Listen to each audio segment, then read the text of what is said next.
So I will talk about quantifier rank lower bounds for finite variable logics, and this talk is based on a joint work with Jakob Nordström from Stockholm. So we have seen finite variable logics early in this morning, but let me give a brief example because we have already seen several other things today. For example, if you express in first order logics that two vertices are connected by a path of length 4, you can do it the standard way by just existentially quantifying the path.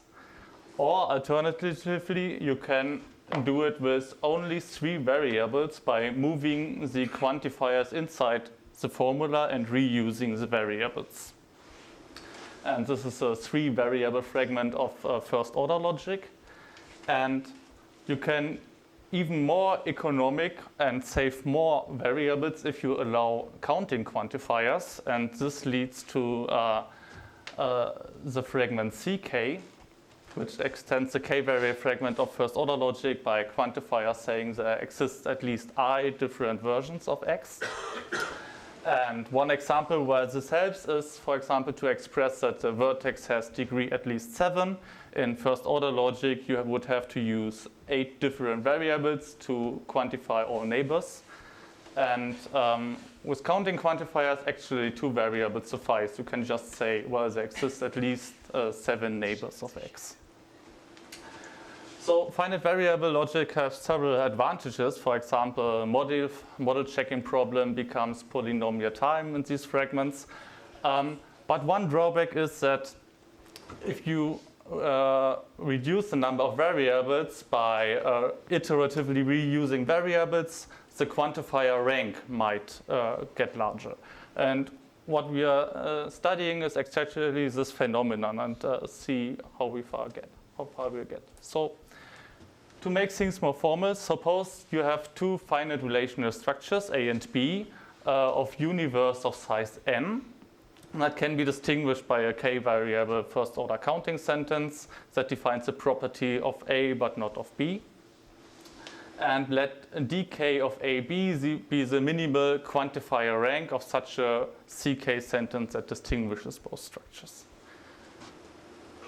Of course, if you do not bound the number of variables, there's always an n-variable sentence of quantifier rank n that defines one of both structures, say A, by just saying that there are n different vertices in the universe and they satisfy the relations as defined in A. But if you reduce the number of variables, the quantifier rank might be up to n to the k minus 1. And this upper bound has not been improved in general, but there's a remarkable exception Sandra will tell you about tomorrow. Namely, in the 3 variable fragment, you can actually shape a logarithmic factor and decrease the quantifier rank from n squared to n squared divided by log n. Regarding lower bounds, so far only linear lower bounds have known for constant k. By constructions of Martin Grohe, Martin Führer, and for the 2 variable fragment by Oleg Verbitsky and Andreas Krebs. And our main theorem now is a lower bound that actually exceeds this trivial linear upper bound in the k variable fragment. So what we show is the following. For every k, there are 2 n-element relational structures that can actually be distinguished by a k-variable sentence, but every such sentence has quantifier depths at least n to the k divided by log k, so nearly matching this trivial upper bound of n to the k minus 1.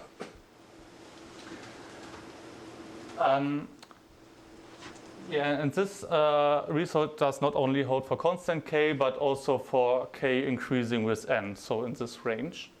And one algorithmic application is the following. So by the result of Führer and Immermann, we know that the quantifier depths of the k-variable counting logic agrees with the number of refinement steps the so-called k-dimensional Weisfeiler-Leman algorithm needs to distinguish both structures.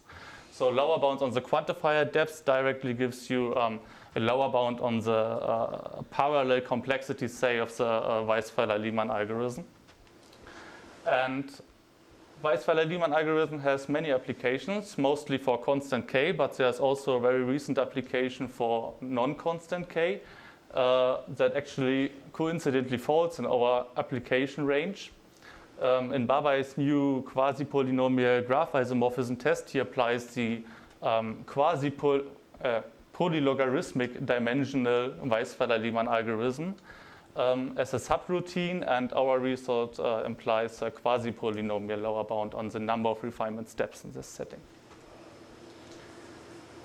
So how do we prove this? So essentially this is an Ehrenfeucht-Froissart game argument, but in order to come up with hard examples, we combine two methods from different areas, from descriptive complexity and propositional proof complexity.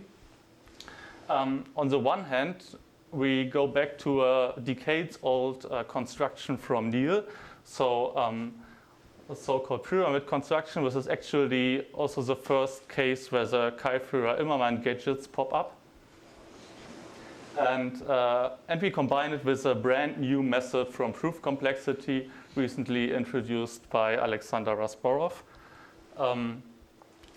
And the connections that allows us to use or to combine both these methods are highly symmetric formulas, so XOR formulas as a sort of hard instances, because on the one hand, XOR is the underlying principle of the Fragment-Immermann gadget, and on the other hand, XOR formulas also provide hard instances for in a proof complexity in several settings.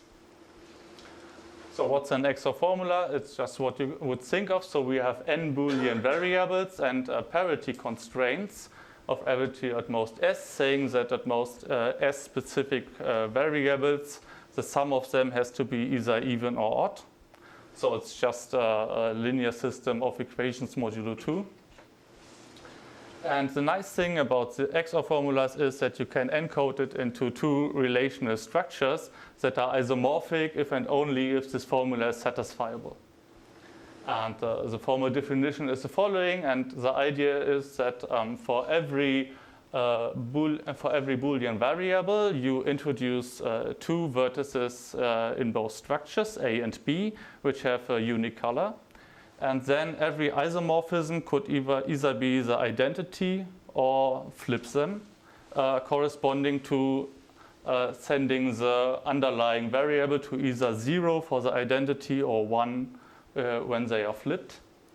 And then you can define for every constraint, so you have relations for every arity, and you can for every constraint include tuples that ensure the following, namely that the isomorphism actually satisfies all constraints. For example, if the parity of x7 and x8 has to be 1, then in this construction, either the blue vertices corresponding to x7 or the red vertices corresponding to x8 has to be flipped by an isomorphism. So they are isomorphic if and only if the underlying XOR formula is satisfiable.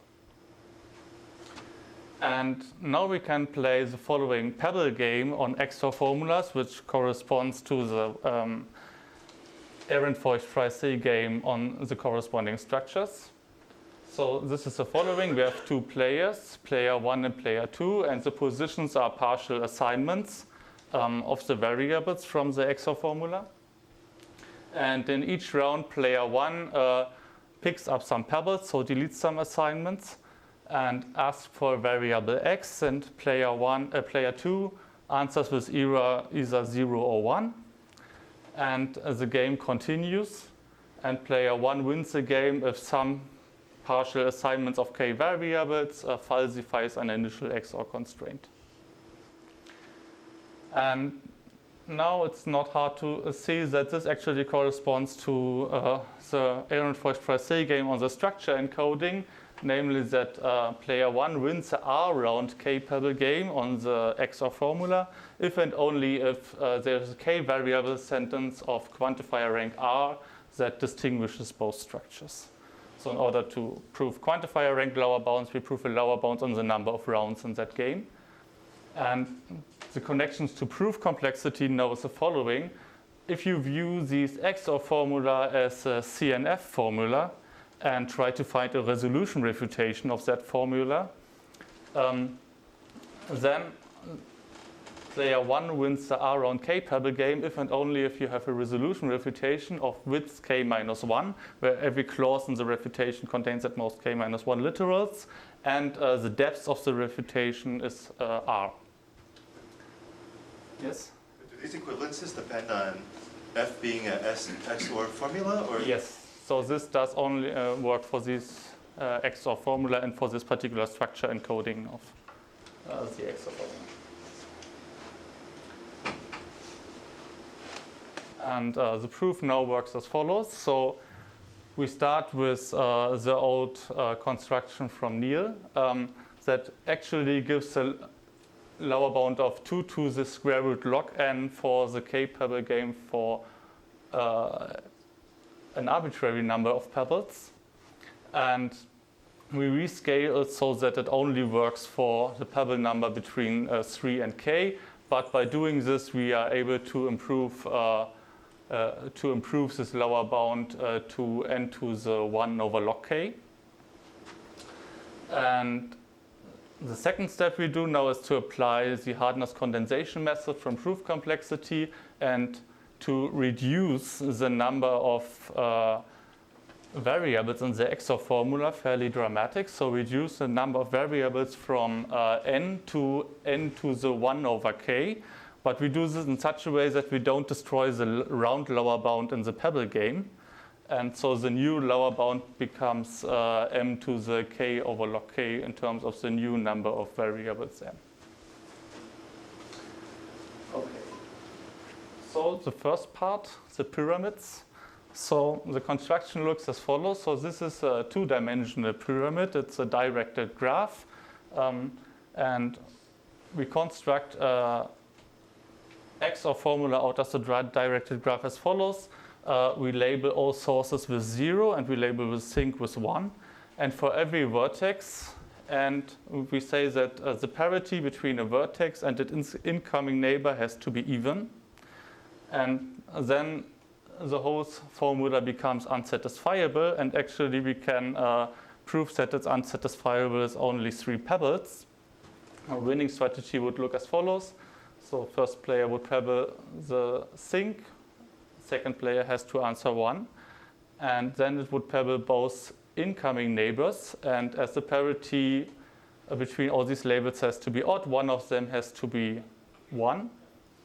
Then first player can pick up pebbles the incoming neighbors of that vertex, one of them has to be 1, and then he continues pebbling the 1 to the bottom.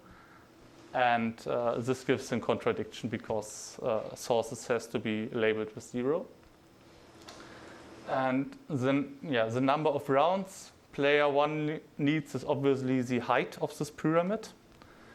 And in the 3 pebble game, and now we want to have this construction also for a higher number of pebbles. And in order to do this, we switch to pyramids of higher dimension.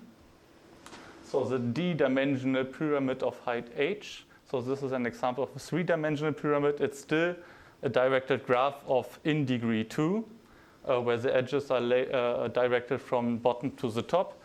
So player 1 can still win the 3-pebble game by just pebbling the 1 from the top to the bottom.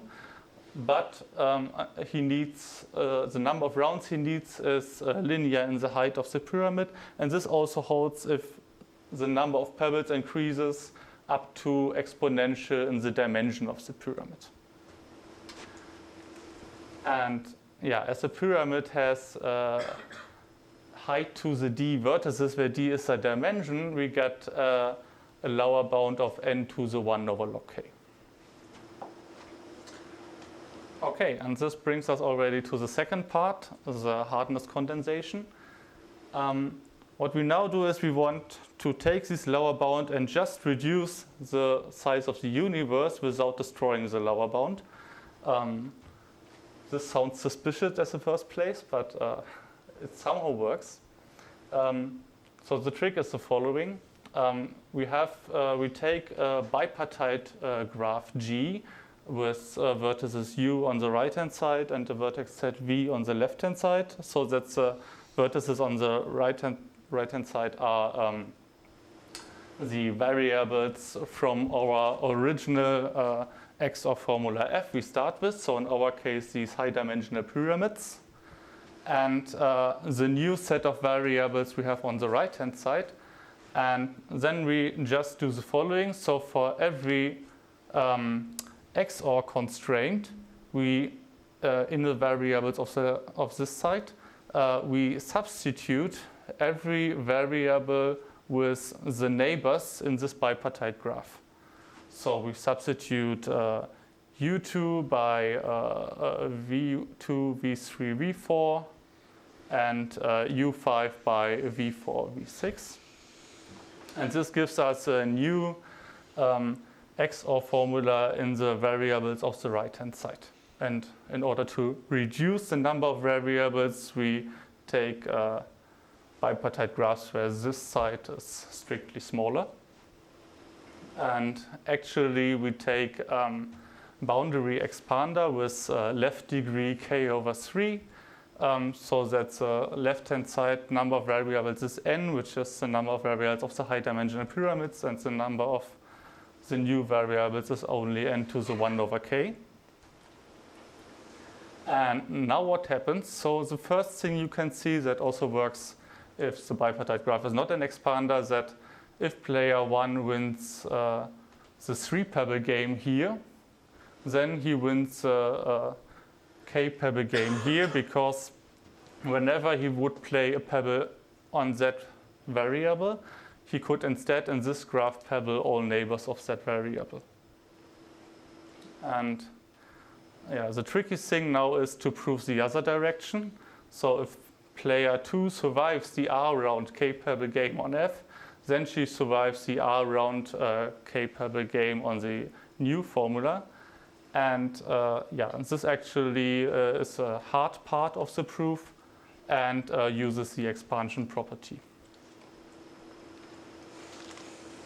Okay, so this method was introduced by Rasborov quite recently in the area of proof complexity to show that tree-like resolution, that there are formulas that can be refuted in width k, but where every width k refutation, every tree-like width k refutation has size doubly exponential, which is quite remarkable, because in the worst case you could always find an exponential size refutation of formulas if we don't restrict the widths. And this technique has also been successfully applied in other settings, for example for linear programming hierarchies, to say that the rank of the Lower-Shriver hierarchy explodes if you restrict the degree. And furthermore, together with Jakob, we showed that we get also trade-offs between space and width and resolution. And as of last week, Rasborov announced another result saying that applying this method to get variable space versus length trade-offs. So it seems that this techniques to reduce your instance in order to increase your lower bound helps you in various settings, and maybe it also helps you to solve your problems. Okay, so this was already my point, and let me conclude. So we proved a near optimal lower bound on the quantifier depths of LK and CK, which nearly matches the trivial upper bound and also has applications to the number of refinement steps of the Weisfeiler-Leman algorithm. One intriguing open problem is that our examples are actually k-array relational structures, and we would like to know whether there are similar lower bounds for graphs. So yeah, as Neil said yesterday, everything is a graph, and we believe that this also holds in this setting, but we are not able to prove this because by substituting with high degree, you automatically introduce constraints of high degree, and this causes a problem here. Okay, and this concludes my talk.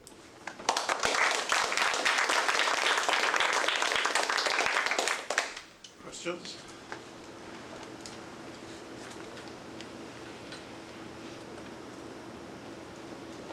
So remind me, when k is equal to 2, then you are talking about graphs, and there was some earlier result that... Right. So if k is equal to 2, then then our lower bound says nothing because of this big omega in the exponent.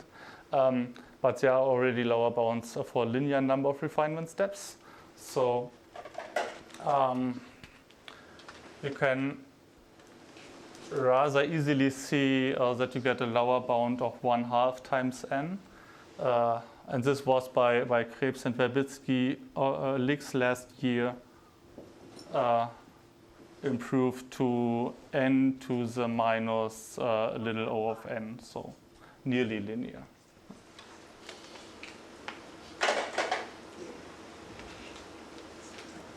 So what is this KWL algorithm?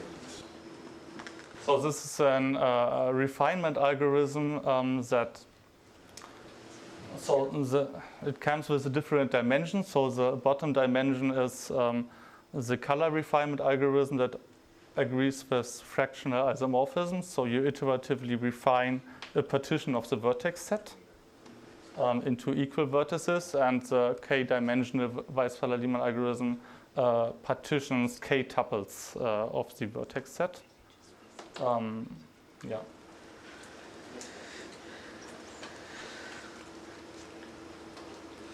Any other questions? So let's thank